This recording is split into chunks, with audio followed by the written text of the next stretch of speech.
वाटत नाही की असं अजित पवार कुठं बोलले असतील, पण त्यावेळी राष्ट्रपती राजवट होती. राष्ट्रपती राजवट उठवण्याच्या काही शिवाय दुसरा पर्याय नव्हता. त्या अनुषंगाने केलेली एखादी खेळी असू शकते ती. त्यामुळं मला वाटत नाही की त्याला त्याच्यापेक्षा महत्त्व द्यावं, आणि त्यावेळी अजित पवारांनी जी विधानं केली त्याला आज महत्त्व आहे. त्यानंतर अजित पवार स्वतः राज्याचे उपमुख्यमंत्री म्हणून उद्धव ठाकरेंच्या नेतृत्वाखाली त्यांनी काम केलं, स्पष्टपणाने कारभार केला. राष्ट्रवादी फुटली नाही, शिवसेनेचेच आमदार गेले म्हणून सरकार कोसळलं. राष्ट्रवादीने उद्धव ठाकरेंना शेवटपर्यंत ठामपणाने साथ दिली, हे आपल्याला नाकारता येईल. सरकार तयार करूया, आणि मग राजकारणामध्ये ज्यावेळेस एखादा व्यक्ती तुम्हाला धोका देतो त्यावेळी तुम्हाला चेहरा पाहत नाही बसता येत. आणि मग आम्ही निर्णय केला की चला ठीक आहे, आणि म्हणून आम्ही त्यांच्याशी चर्चा केली. आणि चर्चा केल्यानंतर म्हणजे मी अगदी स्पष्टपणे सांगतो की जी काही चर्चा झाली ती विश्वासघात तर झालाच, आणि 2 वेळा झाला. पहिला विश्वासघात उद्धव ठाकरेजींनी केला. उद्धवजींनी आमच्यासोबत निवडणुका लढल्या, आमच्यासोबत निवडून आले. निवडणुकीच्या काळामध्ये प्रत्येक भाषणामध्ये मोदीजी म्हणत होते, देवेंद्र फडणवीस मुख्यमंत्री असतील तेव्हा ते टाळ्या वाजवत होते, अमित भाई म्हणत होते तेव्हा ते टाळ्या वाजवत होते, नड्डाजी म्हणत होते तेव्हा ते टाळ्या वाजवत होते. नव्हे तर त्यांनी स्वतःही अनेक भाषणांमध्ये माझाच नेता म्हणून उल्लेख केला. आणि त्यानंतर ज्यावेळी नंबर त्यांच्या लक्षात आलं असं आहे की आता आपल्याला मुख्यमंत्री बनता येतं, त्यावेळी त्यांनी माझा फोन देखील घेतला नाही, माझ्याशी चर्चाही केली नाही, आणि मुख्यमंत्र्यांची खुर्ची त्यांना इतकी प्रिय झाली की ते काँग्रेस आणि राष्ट्रवादीसोबत निघून गेले. त्यामुळे निश्चितपणे एक प्रकारे आमचा विश्वासघात त्यांनी केला. दुसरा विश्वासघात ज्यांनी केला त्यांना मी कमी दोष देईल, कमी याकरता देईल की ते काही आमच्यासोबत निवडून आले नव्हते. ज्यावेळी उद्धवजी काँग्रेससोबत चर्चा करतायत, राष्ट्रवादीसोबत चर्चा करतायत हे लक्षात आलं, आणि त्यांची चर्चा पुढे गेली आहे लक्षात आलं, त्यावेळी आमच्याकडेही राष्ट्रवादी काँग्रेसकडनं ऑफर आली की आम्हाला स्टेबल गव्हर्नमेंट हवं आहे, आणि म्हणून आपण सरकार तयार करूया. आणि मग राजकारणामध्ये ज्यावेळेस एखादा व्यक्ती तुम्हाला धोका देतो त्यावेळी तुम्हाला चेहरा पाहत नाही बसता येत. आणि मग आम्ही निर्णय केला की चला ठीक आहे, आणि म्हणून आम्ही त्यांच्याशी चर्चा केली. आणि चर्चा केल्यानंतर म्हणजे मी अगदी स्पष्टपणे सांगतो की जी काही चर्चा झाली ती शरद पवार साहेबांशीच झाली होती, ती काही खाली झालेली चर्चा नाही. शरद पवार साहेबांची चर्चा झाली, त्यानंतर गोष्टी ठरल्या, त्या ठरल्यानंतर त्या कशा बदलल्या हे आपण सगळ्यांनी बघितलेलं आहे. त्यामुळे त्याही ठिकाणी एक प्रकारचा विश्वासघातच आमच्यासोबत झाला. पहिला विश्वासघात हा जास्त मोठा मी मानतो, कारण तो आपल्या सोबतच्या व्यक्तीने केला होता. He was under obligation to form a government with us, आणि तरी त्यांनी तो केला होता. त्यामुळे तो मोठा विश्वासघात होता, हा छोटा होता. तुम नहीं जा सकते थे. हमने एनसीपी के साथ बातचीत की, और उस समय भी प्रस्ताव एनसीपी की तरफ से ही आया था, और करीब करीब हमारी बातचीत फाइनल भी हुई. और चूंकि यह कैमरा नहीं है तो बताने में कोई हर्ज नहीं है कि हम लोगों ने सरकार बनाने की सारी कवायद भी पूरी की. We concluded the negotiations including which portfolios, उसके साथ साथ विच गार्डियन मिनिस्टर्स, ये सारी चीजें फाइनल हुई. और and not with Ajit Pawar, it was with mister Sharad Pawar. So we finalised everything with mister Sharad Pawar. Fadnavis यांनी एक वक्तव्य केलं की पहाटेचा शपथविधी शरद पवारांच्या संमतीनं झालेला होता. आता याचा पुढचा टप्पा मी जेव्हा अजित पवार बोलतील त्यानंतर बोलेल. तर तुमचा टप्पा काय आहे नेमका? तुम्हाला एक गोष्ट माहिती का, ज्यावेळेस ही घटना घडली त्याला 3 वर्ष पूर्णपणे होऊन गेले.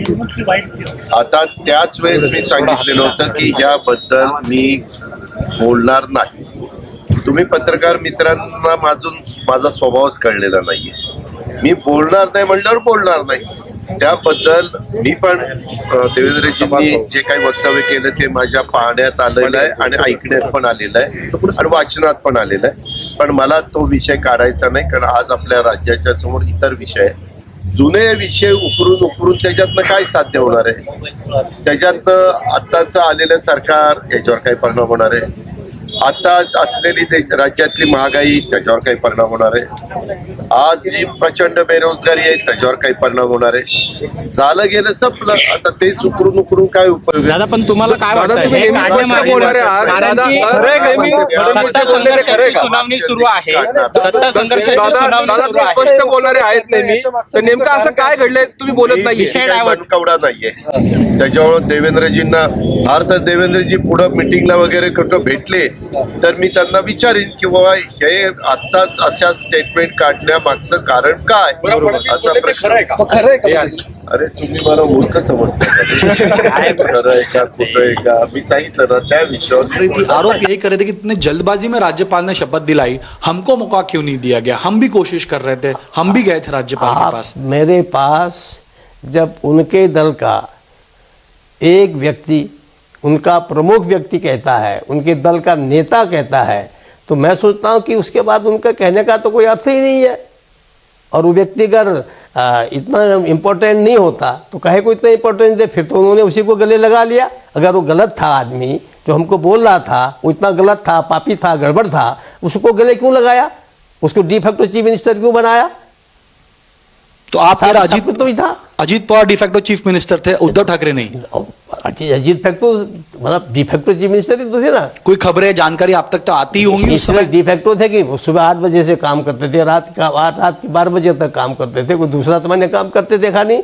मैं तो आखिर मुख्यमंत्री जी तो कभी आते भी नहीं थे, सब लोग कहते थे ऑफिस में.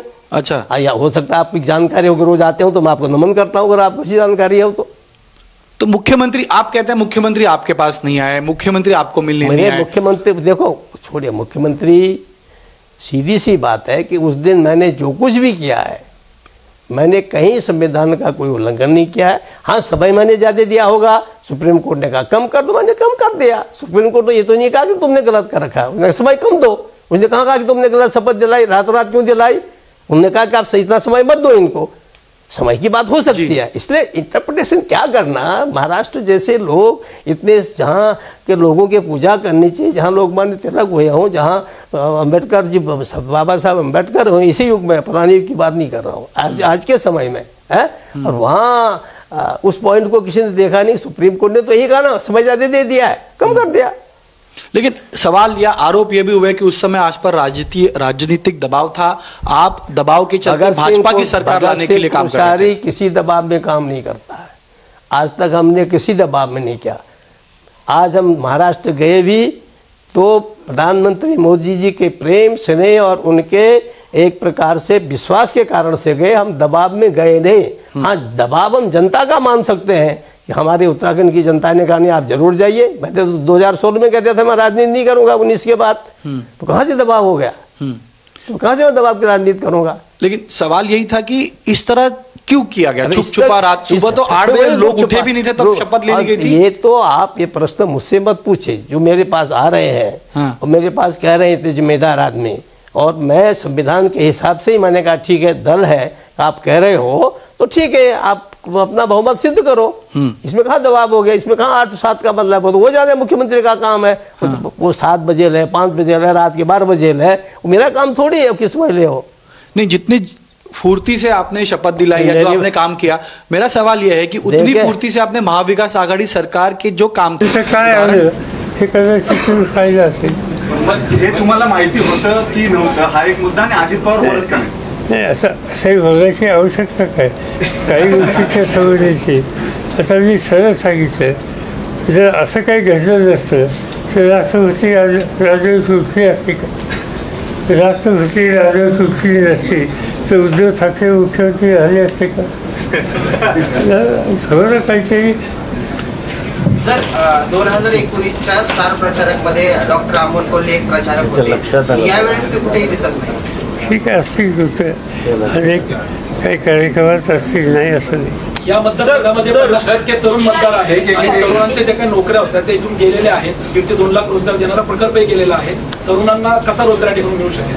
ते सोडून अशा उमेदवाराचे निवडणुकीला मतं मागण्याचे जे विषय त्याच्यामध्ये या भागातल्या तरुणांच्या कमी होणाऱ्या नोकऱ्या हा विषय ते सतत वाढतायत आणि हा मुद्दा अगदी मनात घेतलेला आहे. सर राष्ट्रपती राजवट काढावी म्हणून ही तुमची एक स्टेटमेंट आहे का? कळतात असं काय निघाली अप्रत्यक्ष तुम्ही हे करताय की सूचीच्यामध्ये तुमचा हे होता. तुम्हाला माहिती होतं असं फडणवीस असं आहे महाराष्ट्राचं एक वैशिष्ट्य आहे. मध्यंतरी एका घरात सांगितलं की महाराष्ट्रात काही झालं ते एका व्यक्तीचं नाव घेतलं म्हणजे आणि त्याला त्यांनी उदाहरण दिलं की लातूरला भूकंप झाला त्याचं कारण अबक ही व्यक्ती होती. तर त्यामुळे असं ठीक आहे. पण सर तुम्हाला माहिती होतं की नव्हतं सर तुम्हाला माहिती होतं की नव्हतं याचं स्पष्ट उत्तर काय आहे? त्याचं असं एक मी जे सांगितलं समजणाऱ्याने समजतं.